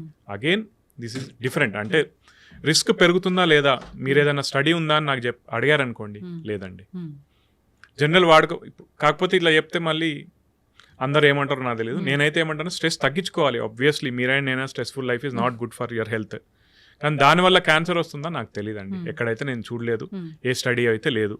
మేబీ ఇన్ ద ఫ్యూచర్ వస్తే నేను యాక్సెప్ట్ చేస్తాను. డిఫరెంట్ ఆర్గాన్స్ కి క్యాన్సర్ ఎందుకు వస్తుంది అది అడుగుతాను నేను, షూర్. జనరల్ అవేర్నెస్ కోసం. లంగ్స్ ఎందుకు వస్తుంది? ఊపిరితిత్తుల క్యాన్సర్ ఫస్ట్ మనకు మేజర్ రిస్క్ ఫ్యాక్టర్ ఎక్కువ శాతం మందికి స్మోకింగ్ అండి. అది డైరెక్ట్ కావచ్చు, ఇండైరెక్ట్ కావచ్చు. అంటే మీ ఇంట్లో వాళ్ళు ఎవరు స్మోక్ చేసింది మీరు పీల్చుకున్నా కూడా వచ్చే అవకాశం ఉంటుంది. గుట్కా కావచ్చు, టొబాకో ప్రోడక్ట్స్ ఏ ఉన్నా కూడా రిస్క్ ఎక్కువ. ఓకేనా. ఎయిర్ డస్ట్ పొల్యూషన్ వల్ల వస్తుందా లేదా అనేది ఇంకా స్టడీస్ జరుగుతున్నాయి, కానీ ప్రూవెన్ ఎవిడెన్స్ అయితే లేదు ప్రస్తుతానికి. మేబీ ఇన్ ద ఫ్యూచర్ రావచ్చు. ఎందుకంటే ఒకప్పుడు కొన్ని ఫ్యాక్టరీస్లో పనిచేసే వాళ్ళకి డైరెక్ట్ దాని డస్ట్ ఇన్హలేషన్ వల్ల లంగ్ క్యాన్సర్ ఎక్కువ వచ్చే అవకాశం ఉందని కొన్ని స్టడీస్ చెప్పాయి, కానీ కన్క్లూజివ్ ఎవిడెన్స్ రాలేదు. సో ఇన్ ది ఫ్యూచర్ మనం maybe will get a study wherein ఈ పొల్యూషన్ వల్ల కూడా వచ్చే అవకాశం ఉంటుంది అని చెప్పి. ఇవి మనం డిటెక్టబుల్ రిస్క్ ఫ్యాక్టర్స్ అండి. Undetectable risk factors will never know lung cancer సంబంధించినంత వరకు. ఇంకా ఎక్కువగా చూస్తాం ఏంటంటే థ్రోట్ క్యాన్సర్, విమెన్ లో కూడా ఎక్కువ చూస్తూ ఉన్నాం. అది ఎందుకు? థ్రోట్ క్యాన్సర్ ఇంతకుముందు చెప్పినట్టు major risk factor human papilloma virus అండి. సో నేను అందరికీ ఏం చెప్తున్నా అంటే, ఈ మధ్యకాలంలో ఒకవేళ 9 నుంచి 15 సంవత్సరాల ఆడపిల్లలు మీ ఇంట్లో ఉంటే కనుక, మగవాళ్ళు కూడా ఉంటే కనుక, పిల్లలకి హెచ్పివి వ్యాక్సిన్ వేయించేసేయండి. మీరు దాదాపు 70 to 80% ఆఫ్ ది రిస్క్ తగ్గించుకున్న వాళ్ళు అవుతారు. ఇంకొకటి సింపుల్గా మనం చూడాలనుకుంటే, మనకు టొబాకో పెట్టుకుంటారు కదా, తంబాకు పెట్టుకుంటారు, వాళ్ళకు రిస్క్ ఉంటుంది. ఇంకొకటి మా నాన్నమ్మ ఎక్కువ భాగాలు పెట్టుకునేది. ఓకేనా. మా అన్నయ్య మొన్న అంటున్నాడు, వాళ్ళకి ఏం కాలేదు కదరా అంటే, రిస్క్ ఉంటుంది. అది భాగాలు, సింపుల్ భాగాలు పెట్టుకున్నా కూడా, జర్దా పెట్టుకున్నా కూడా రిస్క్ ఉంటుంది. అది ఎవరికి వస్తుందో చెప్పలేం. మనకు షార్ప్ అండ్ టీత్ అంటారు. టీత్ షార్ప్గా ఉన్నా కూడా అది కంటిన్యూస్ ఇరిటేట్ చేసినా కూడా ఒక పాయింట్ ఆఫ్ టైంలో క్యాన్సర్గా మారచ్చు. అది కూడా one of the risk factor. ఇప్పుడు హ్యూమన్ ప్యాపిలోమా వైరస్ అన్నారు కదా, అవునండి, 2-3 టైమ్స్ చెప్పారు దాని గురించి. ఇప్పుడు నాకు అది ఎక్కడి నుంచి వస్తుంది డాక్టర్ గారు? సెక్షువల్ ట్రాన్స్మిషన్ అండి. సెక్షువల్ ట్రాన్స్మిషన్ ద్వారా వచ్చే అవకాశం ఎక్కువ ఉంటుంది. అందుకే మనం ఈ ఏజ్ గ్రూప్లో 9 నుంచి 15 సంవత్సరాల వరకు ఎందుకు అంటామంటే, ఆ ఏజ్ గ్రూప్లో వాళ్ళు ఇంకా సెక్షువల్లీ యాక్టివ్ ఉండరు కాబట్టి ఆ ఏజ్ గ్రూప్లో ఇస్తే మంచిది. ఇంకొకటి ఏంటంటే, యాక్చువల్ ఇండియన్ పాపులేషన్కి ఏమంటామంటే 26 సంవత్సరాల వరకు కూడా ఇవ్వచ్చు అని చెప్పి. ఎందుకంటే వెస్ట్రన్ పాపులేషన్తో కంపేర్ చేసుకుంటే మనకు పెళ్లి కాకముందు సెక్షువల్ యాక్టివ్ ఉండే వాళ్ళు చాలా తక్కువ మంది ఉంటారు when compare to the western population. So 26 years వరకు ఇచ్చుకున్నా కూడా ఏమవ్వదు అని చెప్తా ఉంటాం. ఇంకా ఈ పొట్టలో క్యాన్సర్ ఈ మధ్య ఎక్కువగా వింటూ ఉన్నాము. హెచ్ పైలోరీ బ్యాక్టీరియా, దానికోసము ఇంకా అంతే కదా, రకరకాల అల్సర్స్ అసలు మనము నార్మల్గా ఈ ఈనులు ఇలాంటివి తీసుకొని దాన్ని అలా సప్రెస్ చేయడం వల్ల అదే పెద్ద క్రానిక్ అయిపోయి క్యాన్సర్ వస్తుంది అని. దానిలో వాస్తవం ఎంత? అది ఎట్లా తగ్గించుకుంటాం? అది యాక్చువల్లీ వాస్తవమే. ఏంటంటే క్రానిక్ అల్సర్స్ ఏవైతే చాలా మందికి ఉంటాయో అవి ఫ్యూచర్లో క్యాన్సర్గా డెవలప్ అయ్యే అవకాశం ఉంటుంది అన్నట్టు. సో అందరికీ ఏంటంటే ఎండోస్కోపీ చేసి వాళ్ళు టెస్ట్ చేసుకుంటారండి. హెచ్ పైలోరీ కనుక ఉంటే కనుక అది వాళ్ళకి రిస్క్ ఫ్యాక్టర్. సో దాన్ని తగ్గించుకునేందుకు యాక్చువల్లీ మనకు కిట్ ఉంటుంది, టాబ్లెట్స్ ఉంటాయి, అది వేసుకుని తగ్గించుకుంటే మంచిది. ఇంకొకటి కోలాన్ క్యాన్సర్, పెద్దపేగు క్యాన్సర్ కూడా మనకు ఎక్కువ అవుతూ ఉంటుంది అన్నట్టు. ఇది ఎవరికి ఎక్కువ అంటే రెడ్ మీట్, అంటే ప్రాసెస్డ్ మీట్స్ కానీ రెడ్ మీట్ కానీ ఎక్కువ తినే వాళ్ళు ఎవరైతే ఉంటారో వాళ్ళలో ఎక్కువ చూస్తాం. అందుకే కోలాన్ క్యాన్సర్ మనం వెస్ట్రన్ పాపులేషన్లో ఎక్కువ చూస్తూ ఉంటాం. ఇప్పుడు మన దగ్గర కూడా ఫుడ్స్ ఎక్కువ తీసుకుంటున్నాం, ప్రాసెస్డ్ మీట్స్ కానీ రెడ్ మీట్ కానీ ఎక్కువ తీసుకుంటున్నాం కాబట్టి మనకు కూడా ఆ అవకాశం పెరుగుతుంది. కాకపోతే when compare to the western population, ఇది నాకు అందరూ వచ్చి ఏమంటారంటే, సార్ నేను ఇప్పుడు మీట్ తీసుకోవడం ఆపేస్తే మంచిదా అంటే, కాదండి. వాళ్ళు ఏంటంటే వాళ్ళ డైట్లో ఖచ్చితంగా రోజు ఉంటుంది. మనం వారానికి ఒకసారో వారానికి 2 సార్లు కొంచెం క్వాంటిటీ తీసుకుంటాం, దానివల్ల ఏమి ఇబ్బంది ఉండదు. ఓకేనా. సో మీరు కంప్లీట్గా మీట్ మానేయాల్సిన అవసరం అయితే లేదు, యూ కెన్ హ్యావ్ దట్. అంటే వెజ్ నాన్ వెజ్ ఇలా కంపేర్ చేస్తే నాన్ వెజిటేరియన్స్లో ఎక్కువగా క్యాన్సర్ వచ్చే రిస్క్ ఉంటుంది? లేదు, నాన్ వెజిటేరియన్స్లో ఎక్కువ వస్తుందని కాదు, only processed meats or red meat తీసుకునే వాళ్ళలో రిస్క్ ఎక్కువగా ఉంటుంది. మీట్ ఏంటంటే మన ఇండియన్ పాపులేషన్లో మనం సంబంధించినంత వరకు మన ఫుడ్స్లో ఎక్కువ కార్బోహైడ్రేట్స్ ఉండేలా చూసుకుంటాం, కానీ ప్రోటీన్ అనేది మనకు శరీరానికి ఇంపార్టెంట్ అండి. ప్రోటీన్ కావచ్చు, ఫైబర్ కావచ్చు, అది మన ఫుడ్ కంటెంట్లో తక్కువ తీసుకుంటాం. అది కూడా మనం మెయింటైన్ చేయాలి యాక్చువల్లీ. సో ప్రోటీన్ ఎక్కడి నుంచి వస్తుంది అయితే, మనకు వెజిటేరియన్స్ ఏంటి, బీన్స్ కావచ్చు, లేదా మన పనీర్ కావచ్చు, వీటి నుంచి తీసుకోవచ్చు. ఎగ్, మీట్, అది actually it should be A part of your diet. దానివల్ల అది తీసుకునే వాళ్ళలో ఎక్కువ వస్తుందని కాదు. రెడ్ మీట్, ప్రాసెస్డ్ మీట్ తీసుకునే వాళ్ళలో అవకాశం ఎక్కువ. మళ్ళీ అది ఉండడం వల్ల నేను తక్కువ చేస్తాను అంటే అట్లా కాదండి, అవకాశం ఎక్కువ అని చెప్తున్నాను అంతే. ఈ హెచ్పివి వైరస్ వల్లనే సర్వైకల్ క్యాన్సర్ వస్తుంది. ఎస్. ఆ భాగాలకి ఇంకా ఏం క్యాన్సర్ వస్తుంది డాక్టర్ గారు? వెజనల్ క్యాన్సర్ అనుకోవచ్చు, మనకు ఎండోమెట్రియల్ క్యాన్సర్ అని ఉంటుంది. ఇవన్నీ కూడా ఇప్పుడు మనకు గర్భాశయ ముఖద్వారం సర్వైకల్ క్యాన్సర్ వచ్చేసి మనకు మేజర్లీ వచ్చేది హెచ్పివి వల్ల. ఎండోమెట్రియల్ క్యాన్సర్ ఏంటంటే హార్మోనల్ డిపెండెంట్, హార్మోన్ ఆల్టరేషన్స్ ఎవరైతే శరీరంలో ఉంటాయో వాళ్ళకు వచ్చే అవకాశం ఎక్కువగా ఉంటుంది అన్నట్టు. అది కూడా ఈ మధ్యలో ఎక్కువ చూస్తున్నాం. యాక్చువల్లీ సర్వైకల్ క్యాన్సర్ ఇన్సిడెన్స్ అనేది తగ్గింది, ఎండోమెట్రియల్ క్యాన్సర్ అనేది చాలా వరకు పెరిగింది. ఇంకా స్ట్రెస్, రకరకాల అదే అన్నాను కదా, సో దానివల్ల కూడా రిలేషన్ అయి ఉండొచ్చు. ఇంకోటి ఏంటంటే మన ఇప్పుడు మెనోపాసల్ ఏజ్ గ్రూప్ అంటారు కదా, అంటే 45 సంవత్సరాలు వచ్చిన వాళ్ళు ఎవరైతే ఉంటారో చాలా మందికి పీరియడ్స్ తగ్గిపోతాయి, ఆగిపోతాయి. ఒకప్పుడు ఇండియన్ పాపులేషన్ 45 వరకు ఉంది, ఇప్పుడు ఏంటంటే అది పెరుగుతా ఉందండి, 50-55 వరకు కూడా నార్మల్ వస్తూ ఉంది.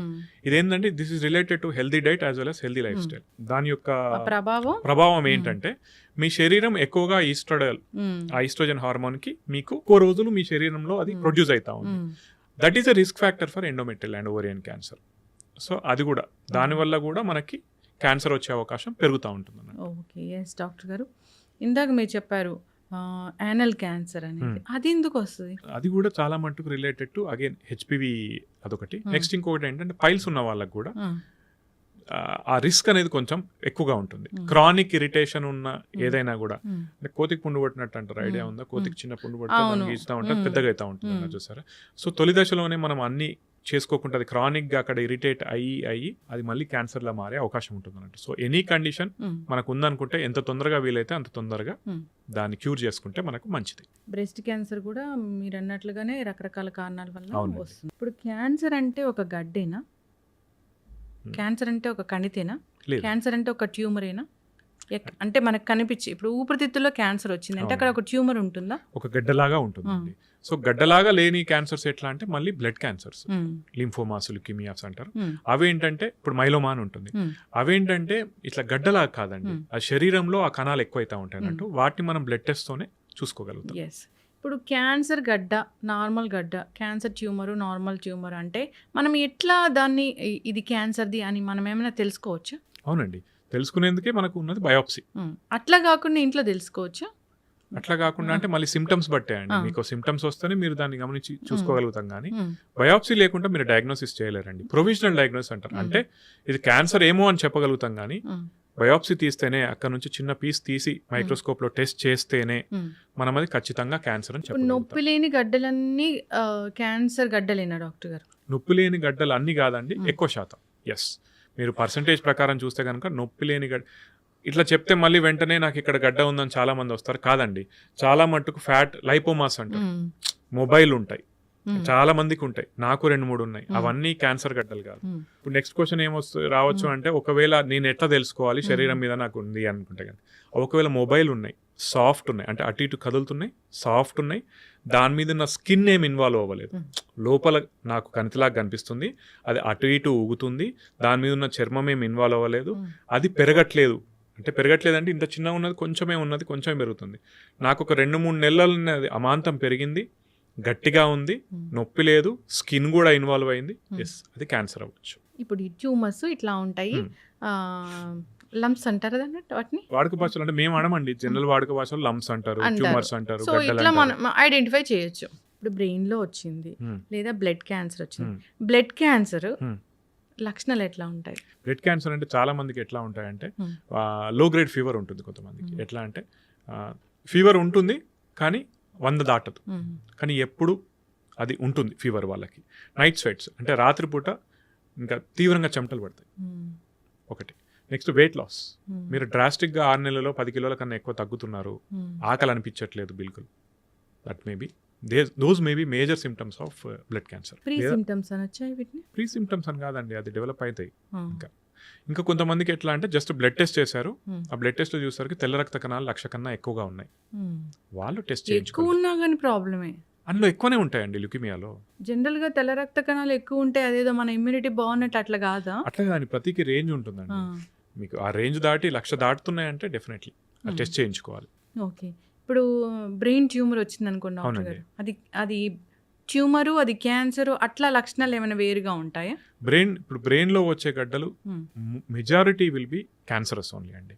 ఓకేనా?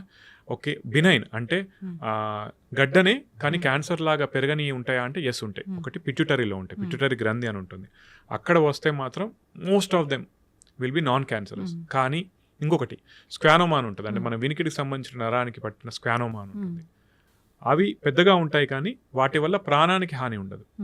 ఓకేనా? కానీ ఏమవుతుంది, ఒకవేళ పిట్యూటరీ గ్రంథి కనుక దెబ్బతింది అనుకోండి, మళ్ళీ మీ హార్మోనల్ ఇంబ్యాలెన్స్ వస్తుంది. దానివల్ల సిండ్రోమ్స్ ఉంటాయి, కుషింగ్ సిండ్రోమ్స్ అని, యాక్రోమెగాలి అని ఉంటాయి అన్నట్టు. అది మీ జీవన శైలిని బాగా దెబ్బతీస్తూ ఉంటుంది. ఇంకొకటి ఏంటి, కనుచూపుకు సంబంధించిన నర్వ్స్ ఏవైతే ఉంటాయో అది పిట్యూటరీ గ్రంథికి దగ్గరగా ఉంటాయి. ఇది వెళ్ళి దాన్ని ప్రెస్ చేసింది అనుకోండి, కనుచూపు మీద ప్రభావం పడుతుంది. రెండోది, వినికిడికి సంబంధించిన నర్వ్ ఏదైతే ఉందో అదే మన బ్యాలెన్స్ కూడా సంబంధించిన నర్వ్ అదేనండి. అక్కడ కూడా ఒకవేళ కణితి వచ్చింది అనుకోండి, మీ ప్రాణానికి హాని కలిగించవచ్చు, కానీ మీ నడుస్తున్నారు ఇంబ్యాలెన్స్ వచ్చేస్తుంది. వినికిడి లోపం, మనకు అప్పుడప్పుడు చెవిలో నీళ్లు పోతే ఒక సౌండ్ వస్తుంది, టినిటస్ అంటారు. అట్లా లక్షణాలు వస్తూ ఉంటాయి. అవి ఒకవేళ కంటిన్యూస్ పర్సిస్ట్ అవుతా ఉంటే మనం ఒకవేళ స్కాన్ చేసుకుని వీలైతే ఆపరేషన్. ఓకేనా? కొన్ని ఎట్లా ఉంటాయంటే చిన్నగా ఉంటాయి, వాటికి ఆపరేషన్ లేకుంటే మనం రేడియేషన్తో వీ కెన్ మేనేజ్ దోస్. ఏ క్యాన్సర్ అయినా కానీ ఈ లక్షణాలు ఉంటాయి అంటే ఏముంటాయి? అట్లా ఏమి ఉన్నాయండి ర్యాండమ్గా. మనకు ఏ భాగం ఎఫెక్ట్ అయిందో దాన్ని బట్టి లక్షణాలు ఉంటాయి తప్పితే ఈ లక్షణం ఉంటే ఈ క్యాన్సర్ నో యూ కెనాట్. అయితే చాలామంది ఇప్పుడు ఏం టెస్ట్ చేస్తున్నారంటే, ఒకవేళ గనక మీరు అన్ని ఎక్కడ క్యాన్సర్ ఉన్నా ఏదైనా ఒక టెస్ట్తోని మనం పసిగట్టే అవకాశం ఉందా అంటే, ఎస్, ఒక బ్లడ్ టెస్ట్ వస్తుంది, ఇంకా స్టడీ ఫేస్లోనే ఉంది. ఆ బ్లడ్ టెస్ట్ తీసుకొని మనకి ఏంటంటే ఆ క్యాన్సర్కి సంబంధించిన కణాలు ఒకవేళ శరీరంలో ప్రవహిస్తూ ఉంటే కనుక మనం కనిపెట్టి అది ఎక్కడి నుంచి వచ్చిందనో చూసి దాన్ని క్యాన్సర్ని పూర్తిగా డెవలప్ అవ్వకముందే కనుక్కునే అవకాశం ఉందా అని చెప్పి ఇంకా అవి టెస్ట్లు నడుస్తూ ఉన్నాయి. అదొకవేళ వస్తే that will be very much helpful for us actually. Yes, ఖచ్చితంగా డాక్టర్, చాలా చక్కగా చెప్పారండి. ఇప్పుడైతే ఏదైనా భయం ఉందనిపిస్తే మీరు అన్నట్లుగా ఇప్పుడు బ్రెస్ట్ క్యాన్సర్ అనుకోండి, దానికి ఒక టెస్ట్ ఉంటుంది, మ్యామోగ్రఫీ. అలాంటి టెస్ట్ యాక్చువల్లీ మ్యామోగ్రఫీ అనేది స్క్రీనింగ్ గైడ్ లైన్ అండి. అంటే అందరికీ చేపిస్తాం కానీ యాక్చువల్లీ రూల్ ప్రకారం పోతే 40 సంవత్సరాలు దాటిన ప్రతి మహిళ అట్లీస్ట్ 1 to 2 yearsకి ఒకసారి మ్యామోగ్రఫీ చేయించుకోవాలి. చేయించుకుంటే ఏంటి, మనకు చిన్నగా అంటే నేను చూసిన వాటిలలో 8 millimeters ఇస్తే లీస్ట్ సైజ్ 8 millimeters. ఎర్లీగా కనిపెడితే ఏంటంటే, ఇప్పుడు మనకు అందరికీ స్టేజెస్ అనేది తెలుసు కదా, సో మనం ఎంత తొందరగా కనిపెడితే మనం అంత ఎఫెక్టివ్ ట్రీట్మెంట్ ఇవ్వచ్చు మనం. So mammography everyone above 40 years చేయించుకోవాలి. ఇప్పుడు ఈ సర్వైకల్ క్యాన్సర్ కంటే ఈ టెస్ట్ అనేది ఉంటుంది. సర్వైకల్ క్యాన్సర్ కూడా ఇవన్నీ స్క్రీనింగ్ గైడ్ లైన్స్ అండి. ఫర్ ఎగ్జాంపుల్ 29 నుంచి 30 సంవత్సరాలు దాటిన ప్రతి మహిళ హెచ్పివి టెస్టింగ్ ఉంటుంది, ప్యాప్స్మియర్ అని ఉంటుంది. అది అట్లీస్ట్ 3 to 5 yearsకి ఒకసారి చేసుకోవాలి. మ్యామోగ్రఫీ 40 years అబోవ్ ఖచ్చితంగా చేసుకోవాలి ప్రతి ఒక్కరు. కొలనోస్కోపీ 50 నుంచి 50 సంవత్సరాలు దాటినాయి చేసుకోవాలి. ఇట్లా మనకు స్క్రీనింగ్ గైడ్ లైన్స్ అనేవి ఉంటాయి. లివర్కి యాక్చువల్లీ స్క్రీనింగ్ గైడ్ లైన్ ఏది లేదు. సో కాకపోతే మనం తగ్గించుకునేందుకు హెపటైటిస్ వ్యాక్సిన్. జనరల్ గానే రాకూడదంటే మీరు జాగ్రత్తలు చాలా చక్కగా చెప్పారు. రాకూడదంటే మన హెల్దీ లైఫ్ స్టైల్ మెయింటైన్ చేయాలి. ఇలాంటివి వ్యాక్సిన్స్ కొన్నిటికి ఉన్నాయి, జాగ్రత్తలు అయితే పాటించాలి. సో అందరు కూడా పాటించి హ్యాపీగా ఉండాలని కోరుకుందాం డాక్టర్ గారు. అయితే ఈ రీసెంట్గా ఫార్మర్ క్రికెటర్, ప్రస్తుత పొలిటీషియన్ నవజోత్ సింగ్ సిద్ధు గారి వైఫ్ ట్రీట్మెంట్ తీసుకుంటూ పచ్చి పసుపు, బీట్రూట్, నీమ్ ఇలాంటివి తీసుకుంటూ, లెమన్ వాటర్ ఇలాంటివి తీసుకుంటూ తగ్గించుకున్నారు అని అన్నారు. సనాతన వైద్యం అది, మరి అది పనిచేసింది కదా. మీరు అర్థం చేసుకోవాల్సింది ఏంటంటే, నేను అందరికీ ఏం చెప్తానంటే, ఆయన ప్రీవియస్ ట్వీట్స్ చూడండి. ఆమె గైనకాలజిస్ట్ యాక్చువల్లీ, నాకు తెలిసినంత వరకు అయితే వాళ్ళ వైఫ్ గైనకాలజిస్ట్. ఓకేనా? మీరు ఆయన ప్రీవియస్ ట్వీట్స్ చూస్తే కనుక ఆమె కీమోథెరపీ తీసుకుంది, సర్జరీ చేసిండ్రు, రేడియేషన్ కూడా చేశారు. ఓకేనా? అది మొత్తం అయిన తర్వాత they started her on a diet. ఈ 3 పాయింట్స్ మన వాళ్ళు కట్ చేశారు. ఆయన చెప్పాడు, కాకపోతే ఎక్కువ ఎంఫసిస్ ఎక్కడ ఇచ్చాడు ఆయన, ఎంఫసైజ్ ఎక్కడ చేశాడు, డైట్ మీద చేశాడు. అయితే ఏంటంటే ఫస్ట్ ఆమె సర్జరీ చేసుకున్నారు. సర్జరీ చేసుకున్న తర్వాత she got a local recurrence. Local recurrence అంటే ఎక్కడైతే ఆపరేషన్ చేసి తీసేశారో అక్కడ ఆ ఏరియాలో రికరెన్స్ వచ్చింది. దానికి వాళ్ళు మళ్ళీ సర్జరీ చేసి కీమో చేసి ఆ ఏరియా మళ్ళీ రాకుండా ఉండేందుకు రేడియేషన్ చేశారు. ఇవన్నీ ఎవరు మాట్లాడరు. దాంతోపాటు అది తీసుకున్నారు కాబట్టి డైట్ వల్లే తగ్గింది అని చెప్తారు అన్నట్టు. అది అబద్ధం. నేను చాలా మందికి ఏం చెప్తా ఉంటానంటే, అందరు ఇప్పుడు మెంటాలిటీ ఎట్లయిపోయిందంటే, సైడ్ ఎఫెక్ట్స్ వస్తే మోడర్న్ మెడిసిన్, ట్రీట్ అయితే నా డైట్ లేదా ఆయుర్వేదం. మీరు సరే తీసుకోండి, కానీ మోడర్న్ మెడిసిన్ పాటించకుండా నేను దాంతోనే తగ్గించుకుంటా అంటే అది మూర్ఖత్వం అవుతుంది. ఇప్పుడు సైడ్ ఎఫెక్ట్స్ అనేవి ఖచ్చితంగా ఉంటాయి కదా డాక్టర్ గారు. ఏ టాబ్లెట్ కైనా ఉంటాయి, ఏ ట్రీట్మెంట్ కైనా ఉంటాయి, కానీ క్యాన్సర్లో అయితే మరీ ఎక్కువగా ఉంటాయి. అవునండి. ఇప్పుడు కీమో తీసుకున్న వాళ్ళందరికీ జుట్టు రాలిపోతూ ఉంటుంది, చాలా సన్నగా అయిపోతూ ఉంటారు. ఇంకా రేడియేషన్ అలాంటివి చూస్తే చాలా పెద్ద పెద్ద స్కార్స్ ఉంటాయి కదా డాక్టర్? కాదండి, ఇప్పుడు కీమోథెరపీకి కూడా జుట్టు రాలిపోవడం ఎస్. ఇంకొకటి ముందు చాలా వామిటింగ్స్ ఉండేవి. అంటే కొన్ని బుక్లో ఎట్లా డిస్క్రైబ్ చేస్తారంటే బ్లడ్ వామిటింగ్స్ అయిపోయేటి అని డిస్క్రైబ్ చేస్తారు అన్నట్టు. కానీ ఇప్పుడు ఎట్లా అయిపోయిందంటే ఇప్పుడు వామిటింగ్స్ని కంట్రోల్ చేసేటువంటి మెడిసిన్స్ మనకు వచ్చాయి. సో వామిటింగ్స్ అనేది ఆల్మోస్ట్ మనం 80% వరకు తగ్గించగలిగాం. ఇంకొకటి బాడీ వెయిట్ తగ్గడం అనేది మల్టీఫ్యాక్టోరియల్ అండి. క్యాన్సర్ వల్ల కూడా బాడీ వెయిట్ తగ్గుతుంది. మీరు ఆ టైంలో స్ట్రెస్ కావచ్చు, ఆకలి లేకపోవడం కావచ్చు, ఈ మన కీమోథెరపీ ఎఫెక్ట్ కావచ్చు, వీటన్నిటి వల్ల కూడా మీరు ఆహారం తక్కువ తీసుకుంటారు, అందుకు కూడా మీరు సన్నం అవుతారు. రైట్. మీరు ఇంకోటి గమనించాల్సింది ఏంటంటే ఇవన్నీ ఉన్నా కూడా మనకేంటి, నేను ఎప్పుడు ఏం చెప్తాను, రిస్క్ బెనిఫిట్ అనాలిసిస్. ఓకేనా? మనకేంటి, మనకి ఇవన్నీ రిస్క్స్, కానీ మనకు బెనిఫిట్ ఉందా? ఎస్. సో ఆ బెనిఫిట్ని చూస్తూ ముందుకు నడవాలి తప్పితే ఈ రిస్క్ని చూసి భయపడ్డారనుకోండి మళ్ళీ క్యాన్సర్ పెరిగితే అదే పెద్ద రిస్క్ కదా. అది నేను చెప్తాను. వెరీ అడ్వాన్స్ ట్రీట్మెంట్ ఉందా క్యాన్సర్స్కి? అంటే జనరల్గా ఇప్పుడు ఏదైనా భాగానికి క్యాన్సర్ వస్తే అక్కడ మాత్రమే తగ్గిస్తారు, ఇంకెక్కడ బాడీలో క్యాన్సర్ సెల్ పెరగకుండా చేసే విధానాలు ఉన్నాయా? అంటేనండి, ఫర్ ఎగ్జాంపుల్ ఇప్పుడు కీమోథెరపీ ఏంటంటే ఇప్పుడు బ్రెస్ట్ క్యాన్సర్ ఉంది, వాళ్ళ కీమోథెరపీ ఎందుకు ఇస్తారంటే ఒకటి డౌన్ సైజింగ్, అంటే అక్కడ ఉన్న బ్రెస్ట్ క్యాన్సర్ తగ్గడానికి, ప్లస్ శరీరంలో ఇంకెక్కడున్నా కూడా ఆ రిస్క్ తగ్గించేందుకు కీమోథెరపీ ఇస్తారు. ఆపరేషన్ అండ్ రేడియేషన్ ఎందుకు చేస్తారు? ఏ భాగంలో అయితే ఉందో అది తీసేసేందుకు మనకు ఆపరేషన్ చేస్తారు, ఆ భాగంలోనే మళ్ళీ రాకుండా ఉండేందుకు will give radiation. So your entire body is covered, ఎక్కడైతే వచ్చిందో అది కూడా కవర్ అయింది. అంతేగాని మొత్తం శరీరం అంతా రాకుండా చేసేందుకు ఏమి ఉండదు అనేది లేదండి. మళ్ళీ నెక్స్ట్ క్వశ్చన్ ఏమొస్తా ఉంది జనాలకి, అట్లయితే మళ్ళీ ఎందుకు వచ్చిందంటే డెఫినెట్లీ రెసిస్టెంట్ క్లోన్స్ అనేటివి ఉంటాయి చాలా మటుకు. అంటే ఒక్క కణం మిగిలినా కూడా అది over period of time multiply అవుతా ఉంటుంది. దాన్ని ఇప్పుడు అదేంటంటే నేను ఇంతకుముందు ఒక మాట మాట్లాడాను, మన శరీరంలోనే ఇంకొక డిఫరెంట్ వరల్డ్ ఉంది అని చెప్పి. ఆ కణం యొక్క పని ఏంటి? అది బతకాలి. సో దానిలో డిఫరెంట్ చేంజెస్ తెచ్చుకుంటూ ఉంటుంది, ఎటువంటి ఎన్విరాన్మెంట్ ఉన్నా అది బతకడానికి. అది పెరుగుతూ ఉంటుంది, మల్టిప్లై అవుతూ ఉంటుంది. అప్పుడు మనం దాన్ని ఐడెంటిఫై చేసి దానికి టార్గెటెడ్గా ఏ కీమోథెరపీ పనిచేస్తుందో దాన్ని ఇస్తాం. అట్లని చెప్పి 100% ప్రతి ఒక్కటి తగ్గుతుందని కాదండి. కొన్ని డెఫినెట్లీ రెసిస్టెంట్ క్లోన్స్ ఉంటాయి, వాటిని మనం తగ్గించలేము. అది ప్రతి దానిలో ఉంటుంది. ఈ విషయంలో మోడర్న్ ఎవిడెన్స్ బేస్డ్ మెడిసిన్ ఇంకా ఇంప్రూవ్ అవ్వాల్సిన అవసరం ఉంది. డైట్స్ మాట్లాడుకుంటే మీరు చెప్పారు ఇంతకుముందు ప్యాక్డ్ ఫుడ్ అలాంటివి తీసుకోకూడదు, జంక్ ఫుడ్ అలాంటివి తీసుకోకూడదు, నార్మల్గా మన ఇంట్లో తీసుకునే ఫుడ్ ఓకే అని అన్నారు. ఓకే కదా నార్మల్గా ఇంట్లో తీసుకునే ఫుడ్ అంటే? ఎస్ అండి, డెఫినెట్లీ ఓకే. ఇంకొకటి నేను ఇంకొక స్టెప్ ముందుకేసి ఏమంటానంటే, వీలైతే మళ్ళీ తిడతారేమో కమెంట్లో నాకు తెలియదు, కానీ వీలైతే మీ కూరగాయలు మీరు పండించుకోండి, మీ రైస్ మీరు పండించుకోండి. నాకు ఒక చిన్న ల్యాండ్ లీజ్ తీసుకొని నేను అందులో ఏం చేస్తానంటే నా కూరగాయల వరకు నేను పండించుకుంటాను, నా రైస్ వరకు నేను తీసుకుంటాను, అందులో ఏం మిగతా పెస్టిసైడ్స్ కానీ ఏది వాడకుండా నేను చూసుకోగలుగుతున్నాను. ఓకేనా? అందరూ అట్లా చేసుకోకపోవచ్చు, కానీ వీలైతే కనుక అది పాటించండి. ఎందుకంటే అట్లీస్ట్ ఇప్పుడు ఇంకొకటి ఏంటంటే దీని స్టడీస్ కూడా ఉన్నాయండి. మనం ఫెర్టిలైజర్స్ కానీ పెస్టిసైడ్స్ వాడడం వల్ల క్యాన్సర్ వస్తుందా అని స్టడీస్ ఉన్నాయి. అది యూజ్ చేసేటువంటి ఫార్మర్స్కి ఎక్కువ రిస్క్, కానీ అల్టిమేట్లీ ఎండ్ కన్జ్యూమర్కి అంత రిస్క్ కాదని స్టడీ ఉంది. ఓకేనా? కానీ నేను ఇంకా ఏమంటానంటే ఇప్పుడు తెలియకపోవచ్చు. నేను ఇంతకుముందు ఏమన్నానంటే ప్రతి శరీరం ఒకటే రకంగా పనిచేయకపోవచ్చు, మీకు అది రిస్క్ అవ్వచ్చు. దాన్ని తగ్గించేందుకు ఏం చేయాలో మీ అంతటా మీరే చూసుకోవాలండి. నా మట్టుకు నేను ప్యూర్ మిల్క్, నాకు సంబంధించిన నా బర్రె ఉంది ఒకటి, దాని నుంచి తెచ్చుకొని తాగుతాను. నాకు సంబంధించిన వరకు నాకు వీలవుతుంది కాబట్టి. మళ్ళీ నాకు పెద్ద డబ్బులు ఏం లేవండి, నేను అనేదాన్ని అది కూడా లీజే తీసుకున్నాను ల్యాండ్. మళ్ళీ కమెంట్లలో ఎవరైనా పెడుతున్నాను డబ్బులు ఎక్కువ అని చెప్పి, నా ల్యాండ్ లీజ్ తీసుకున్నాను, దానిలో నాకు సంబంధించిన వరకు ఫుడ్ గ్రో చేసుకొని, అంటే నా మట్టుకున్న రిస్క్ ఫ్యాక్టర్స్ నేను తగ్గించుకోగలుగుతున్నాను. మీ బాడీ, మీ శరీరం రిస్క్ తగ్గించుకోవాల్సిన బాధ్యత మీది.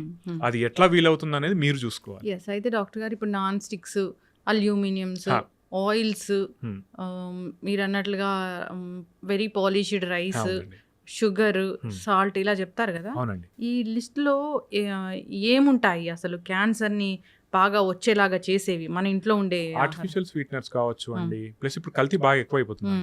ఇప్పుడు షుగర్ మీరు తినేది ఆర్టిఫిషియల్ షుగరా, లేకుంటే ఆర్టిఫిషియల్ స్వీట్నెస్ యాడ్ చేసిన షుగరా, లేదా న్యాచురల్లీ వచ్చిన షుగరా అనేది, అంటే మన చెరుకు నుంచి తీసినటువంటి దాని నుంచి వచ్చిందా అనేది మనకు ఐడియా లేదు. అంటే ఈ షుగర్లో కూడా ఆర్టిఫిషియల్ ఉండొచ్చు. అంటే నేను ఇంకొకటి ఏంటంటే, మీరు ఒకవేళ నాన్ స్టిక్ అది ఉందన్నారు కదా, దాని మీద చాలా స్టడీస్ జరిగినాయండి. యాక్చువల్లీ నాన్ స్టిక్ ఏవైతే ఉన్నాయో దాని నుంచి వచ్చే మెటీరియల్ సపరేట్గా చూస్తే, అంటే ల్యాబ్ గ్రౌండ్లో చూస్తే కనుక, ల్యాబ్ ఎన్విరాన్మెంట్లో చూస్తే that may B link to cancer. కానీ అది వాడడం వల్ల, దానిలో ఎక్కువసేపు ఫ్రై చేయడం వల్ల మనిషికి క్యాన్సర్ వచ్చిందా అనేది ఇంకా తెలియలేదు. కానీ నేనేమంటానంటే, నీకు అక్కడ దానిలో ఏదో ఒకటి ఇప్పుడు అంతెందుకండి ఆర్టిఫిషియల్ కలర్స్ కూడా కొన్ని ఆర్టిఫిషియల్ కలరింగ్ ఏజెంట్స్ కూడా క్యాన్సర్కి రిస్క్ అని వచ్చింది. ఇప్పుడు మనం బయట మంచూరియా కావచ్చు ఏ తిన్నా కూడా అందులో ఆర్టిఫిషియల్ కలరింగ్ ఏజెంట్స్ యూస్ చేస్తారు. ఐస్ క్రీమ్ అంటారు for example, ice cream is not ice cream, తెలుసు కదా మీకు అది. అవును. ఐస్ క్రీమ్ అన్ని రిఫైన్డ్ అవును. ఆయిల్స్ నుంచి Oils, తయారు చేస్తారు. ప్యూర్ మిల్క్ నుంచి తయారు చేసేటి కొన్ని బ్రాండ్సే ఉన్నాయి, దానిలో కలరింగ్ ఏజెంట్స్ యాడ్ చేస్తారు, దాన్ని అవన్నీ చేస్తారు కదా. కానీ మరి అవన్నీ తింటాం కదా మరి. నేను అనేది ఏంటంటే వాటికి రిస్క్ ఉంది, ఇంకా ప్రూఫ్ లేదు, బట్ మీరు తగ్గించుకోగలిగితే చాలా మంచిది. ఆయిల్ ఏది మంచిదంట డాక్టర్ గారు? ఇప్పుడు చాలా మంది ఆలివ్ ఆయిల్ వాడతారండి. మేము చిన్నప్పుడు పల్లెన వాడేటోళ్ళం, ఇంట్లో వాళ్ళు అంటే వాళ్ళు అక్కడ పల్లెల నుంచి తీసిచ్చేవాళ్ళు, డైరెక్ట్ వాడేవాళ్ళం. గానుగ నూనె ఏదో చేసి వాడుతూ ఉన్నారు. చాలా ఆయిల్స్, సన్ఫ్లవర్ ఆయిల్ మంచిది అంటారు, కానీ నీకు వచ్చిన సన్ఫ్లవర్ ఆయిల్ కాదో నీకు తెలియదు. కల్తీలు ఎక్కువైపోయాయండి. అంటే నేను దానిలో ఏం భాగస్వామ్యం లేదు నాకు, కానీ నా ఉద్దేశం ఏంటంటే కల్తీలు ఎక్కువైపోయాయి. మీకు తెలిసి ఇంకొకటి ఏంటంటే చాలా మంది బ్రాండ్స్ ఉంటాయి చూసారా, బ్రాండ్కి ఎక్కువ డబ్బు అని చెప్పి చిన్న బ్రాండ్స్ తీసుకునే అవకాశం ఉంటుంది. ఇదేదో బిజినెస్ ప్రమోషన్ అని కాదు, కానీ కొన్నిసార్లు ఏమంటాయంటే కొన్నిసార్లే మళ్ళీ నేను చెప్పేది, మనం ఎక్కువ డబ్బులు పెట్టినప్పుడు వాళ్ళు క్వాలిటీ అనాలిసిస్ అనేది కొంచెం ప్రాపర్గా చూసుకోగలుగుతారు. సో మీరు కనుక అఫోర్డబుల్ అయితే any good brands they are good for you. ఖచ్చితంగా డాక్టర్ గారు, చాలా చక్కటి ఇన్ఫర్మేషన్ అండి. మన జీవన విధానం ఎలా ఉండాలి, క్యాన్సర్ రాకుండా ఎలాంటి జాగ్రత్తలు తీసుకోవాలి, ఎలాంటి ఆహార నియమాలు పాటించాలి, వస్తుందని ఎలా తెలుస్తుంది, లక్షణాలు ఏముంటాయి, మనము వదిలేస్తే అది ఎక్కువగా పెద్ద క్యాన్సర్ అయ్యే అవకాశం ఉంటుంది, వేరే స్టేజ్కి వెళ్ళే అవకాశం ఉంటుంది, ట్రీట్మెంట్స్ ఏమున్నాయి, మనం ఏం తప్పులు చేస్తున్నాం ట్రీట్మెంట్స్లో కూడా. సో చాలా చక్కగా చెప్పారు డాక్టర్ గారు. ఈ పాడ్కాస్ట్ సిరీస్ అనేది కంటిన్యూ చేద్దాం క్యాన్సర్ గురించి. జనరల్గా నాకు ఇంకా చాలా క్వశ్చన్స్ ఉన్నాయి. షూర్ అండి. మిత్స్ ఏంటి, ఫ్యాక్ట్స్ ఏంటి, ఇలాంటివి కంటిన్యూ చేద్దాం డాక్టర్ గారు. చాలా చక్కటి ఇన్ఫర్మేషన్ అండి. ధన్యవాదాలు. థ్యాంక్ యూ సో మచ్ అండి.